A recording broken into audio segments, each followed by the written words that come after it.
You're probably using AI wrong. Here are the three ways that I feel AI can be used in a personal capacity.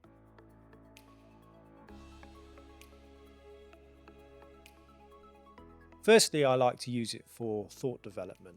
I have quite a long commute to work, and sometimes I want to just develop my thoughts. I maybe don't want to get them out in the open before they're fully formed in worry that they're a rubbish idea.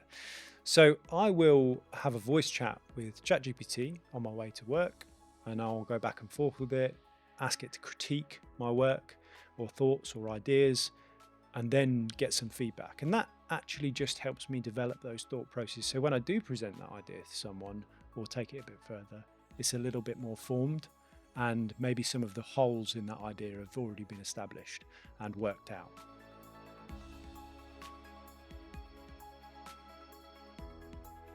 You might be thinking, how can I replace a team member with AI or automation?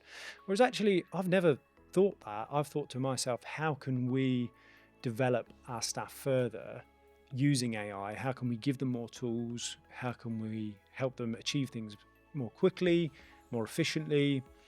How can we develop their thoughts, linking back to the first point, so that actually we can look after our clients more, we can deliver more, we can achieve more?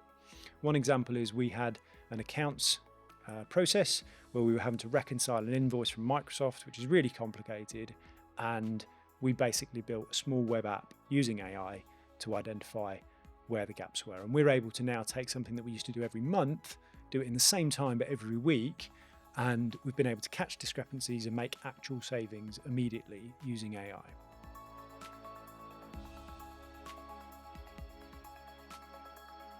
The third thing is about data security and data privacy.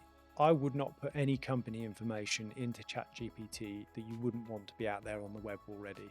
It's just not safe. We don't really know where our data is going to end up.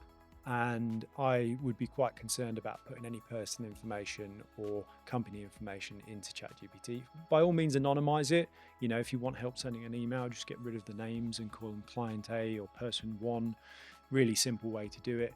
But in the long run, you don't know where this data is going to end up. And I'd also recommend going for a paid tier rather than a free tier. But if you are using the free tier, just untick the box in settings that says use my data to train the model.